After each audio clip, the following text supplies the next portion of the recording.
안녕하세요. 퇴사 후 에피소드 1편을 준비해봤습니다. 저는 3번의 퇴사를 했었는데요. 제가 생각하는 퇴사 시그널에 대해서 이야기해보려고 합니다.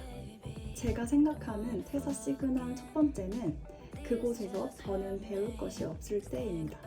일은 적응된 지 한참 됐고 매일 단순 업무를 하고 있다는 생각이 들고 그래서 새롭게 배울 것이 없고 알려줄 사수도 없을 때, 그럴 때는 사이드 프로젝트로 나 스스로 성장할 수 있는 기회를 찾거나 성장할 수 있는 환경으로 옮겨가야 하는 때라고 생각합니다.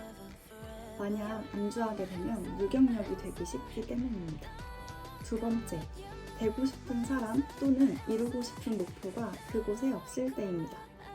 회사 안을 둘러봤는데 나보다 직급이 높은 사람들을 지켜봤을 때 내가 되고 싶은 미래와 일치하지 않거나 내가 원하는 성장 목표가 있는데 그곳에서는 이룰 수가 없을 때, 그럴 때 커리어를 위해서라면 성장폭이 큰 회사로 이직을 했을 때 나의 연봉 상승률과 커리어 발전을 위해서 좋을 것이고요.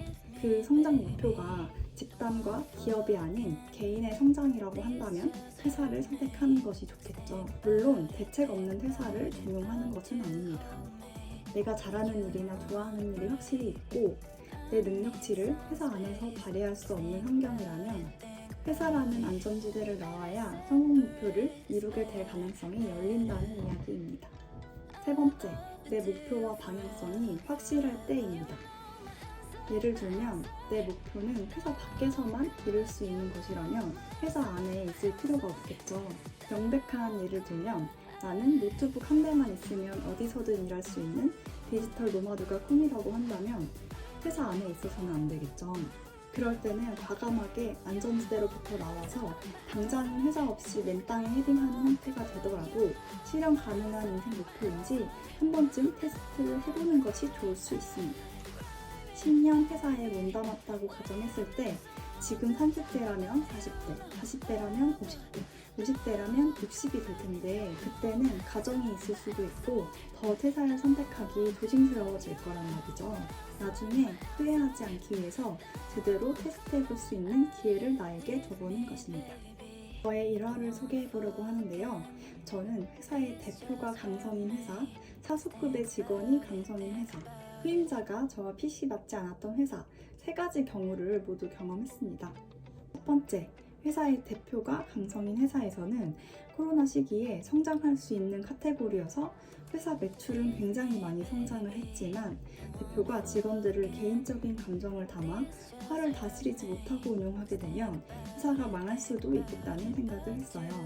회사의 대표님이 직접 디자인에 관여를 하셨는데 대화의 소통이 원활히 되지 않으니까 스트레스가 굉장히 극심했고 공황장애가 왜 오는지 알게 해준 회사였습니다. 이때 뭔가 마음이 많이 상했는데 이 상태로 저의 커리어를 위해서 2년이라는 시간을 버텼습니다. 이 회사를 계기로 다음 직장에서 이런 상황에 직면하게 되면 이렇게 극심한 스트레스를 받고 나를 해치면서까지 못해지는 말자라는 생각을 갖게 되었습니다. 두 번째, 사수급의 직원이 강성인 회사는 중견기업의 광고 콘텐츠 디자인 직무였는데요. 디자인 작업의 특성상 수정 작업을 지시하는 선임이 계셨습니다. 후임자에게 수정을 요청할 때 왜 수정을 해야 하는지 충분히 납득이 되는 설명이 없이 수정을 해야 한다는 사실에 집중하고 무한 수정을 하게 되는 상황이 반복되면 이 정도면 그냥 내가 한 게 다 싫은 게 아닌가 하는 오해를 부르게 됩니다. 이 회사는 규모가 꽤 컸는데 이런 디자인 결과물을 빨리 찍어내는 시스템이 저희 상황과 맞지 않았기도 합니다. 저는 주체적으로 일하는 것과 더 잘 맞더라고요. 매번 단순 수정을 하게 되는 사람은 굉장한 자존감 저하가 옵니다. 그리고 내 의사를 반영할 수 없는 결국엔 단순 업무구나 하는 결론이 나오게 됩니다. 세 번째, 후임자가 핏이 맞지 않는 회사에서는 선임자가 아닌 후임자도 문제가 될 수 있다는 것을 알게 되었습니다. 사람을 관리해야 하는 팀장급의 적절한 중재, 합리적인 업무 컨트롤 없이 애매한 업무 경기가 지속되게 되면 일하는 사람만 일하게 되는 불공평한 상황에 직면하게 되고 이 회사에서는 열심히 일할 필요가 없구나 하는 결론에 도달하게 됩니다. 이 회사는 집과 거리가 멀어진 것도 한몫했는데 출퇴근 거리도 굉장히 중요한 요소인 것 같습니다. 지금 퇴사에 대한 이야기에 포커싱을 하고 있지만 물론 회사로 인해 배운 점들도 성장 기회도 있었습니다.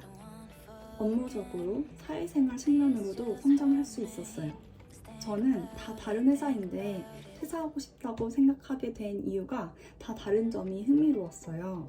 힘든 점도 있었지만 회사 생활의 다양한 경험이 값진 자양분이 되었다고 생각합니다.